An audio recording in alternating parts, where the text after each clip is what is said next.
একটা হচ্ছে ওয়াকফ নিয়ে আবেগ তৈরি হয়েছে, একটা ওবিসি এ যে লিস্টটা আর কি, সেই লিস্টটা নিয়ে মানুষের মধ্যে একটা ক্ষোভ থাকে, তার থেকে একটা আবেগ তৈরি হয়েছে।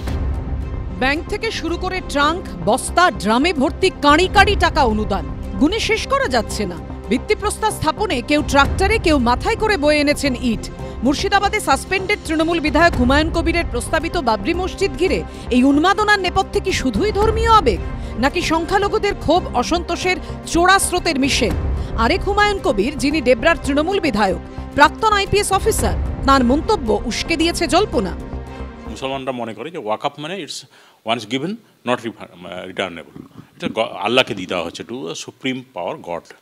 তো সেটা নিয়ে একটা মুসলমানদের আবেগ আছে, তো সেটা বাঙালিদের মধ্যে মনে হয় একটা আবেগ এখানকার মধ্যে, ওয়েস্ট বেঙ্গলের মানুষের মধ্যে তৈরি হয়েছে। শুরু থেকে সংশোধিত ওয়াকফ আইনের তীব্র বিরোধিতা করেছিল তৃণমূল, কিন্তু এখন তৃণমূল সরকার কেন্দ্রীয় পোর্টাল উমিদে ওয়াকফ সম্পত্তির তালিকা আপলোডের নির্দেশ দিয়েছে, জানিয়ে প্রশ্নের মুখে পড়েছে রাজ্যের শাসক দল। পশ্চিমবাংলার মুসলিমদের মন ভেঙে গেছে। এই সরকারকে আমরা মানে অন্ধ বিশ্বাস করেছি, আর অন্ধ বিশ্বাস করার জন্য কি আমাদের এত বড় শাস্তি পেতে হলো? মানুষ একটা ভাবছে এই সরকার আমার সঙ্গে বিশ্বাসঘাতক করলো, এই সরকার আমাদের সঙ্গে 2 নম্বরই করলো। 26-এর নির্বাচনে কি এর প্রভাব পড়বে? 100% পড়বে। তৃণমূলকে খোঁচা দিচ্ছে বিরোধীরাও। তাকে কেউ বিশ্বাস করবে? বিশ্বাসহীনতায় ভুগছে বিশেষত সংখ্যালঘু সম্প্রদায়ের মানুষ, কারণ তারা সিএনআরসির সময় দেখেছিল, ট্রিপল তালাকের সময় দেখেছে, বিলের সময়, ওবিসি এর সময় দেখেছে, ওয়াকফ নিয়ে দেখছে, এসআইআর নিয়ে দেখছে। এটা হচ্ছে গাছে তুলে দিয়ে আর মই কেড়ে নেওয়া। এটা অলরেডি তো একটা পোর্টাল ছিলই, সে পোর্টালটার নাম চেঞ্জ হয়েছে। তো যদি বেশি করে নথি করতে হয়, আমি তো কোনো সম্পত্তিকে হাইড করতে চাইছি না, যেটা আমার সম্পত্তি, এটা তো ওয়াকফের নামে যদি সম্পত্তি থাকে তাতে অসুবিধাটা কোথায় আছে? বিরোধীরা অনেক কিছু বলে, কিন্তু কোনো দ্বিচারিতা নেই। সমস্ত ওয়াকফ সম্পত্তির তথ্য নথিবদ্ধ করতে কেন্দ্রীয় সরকার উমিদ পোর্টাল চালু করেছিল 6ই জুন। ডেডলাইন ছিল 5ই ডিসেম্বর, আর রাজ্য সরকার বিজ্ঞপ্তি জারি করে নভেম্বরের শেষে। কেন্দ্রীয় পোর্টালে ওয়াকফ সম্পত্তির তথ্য আপলোড করতে নির্দেশ দেয়।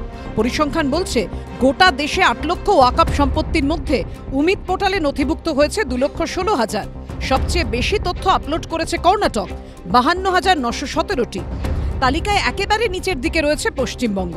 রাজ্যে 80,480 ওয়াকফ সম্পত্তির মধ্যে পোর্টালে আপলোড হয়েছে মাত্র 716। পশ্চিমবঙ্গের বিভিন্ন প্রান্ত থেকে অনেকেই আসছেন ওয়াকফের তথ্য যাতে নথিভুক্ত করানো যায়, সেই জন্য কলকাতার এই board of Waqf West Bengal এই অফিসে ইতিমধ্যে তারা এখানে যারা আসছেন তারা বলছেন সময় যদি হাতে একটু পাওয়া যেত তাহলে হয়তো আরও বেশি করে তারা কিন্তু অনেক আগেই তাদের এই তথ্যগুলো তারা জমা দিতে পারতেন। গভর্নমেন্ট পোর্টাল লঞ্চ করার পরে সমস্ত গভর্নমেন্ট অথরিটি, বোর্ডের স্টাফ, চিফ এক্সিকিউটিভ অফিসার তাদেরকে ট্রেনিং দিয়েছে। সেই ট্রেনিংয়ে বেশ কিছু সময় নষ্ট হয়েছে। ট্রেনিং দিয়েই তাদেরকে বোঝানো হয়েছে কীভাবে আপলোড করতে হয়। এটা একটা নতুন সিস্টেম, সেই সিস্টেমে ঢুকতেও কিছু সময় লেগেছে আমাদের। সেই সময়টা তো দিতে হবে, বললেই তো রাতারাতি ওভারনাইট কিছু হবে না।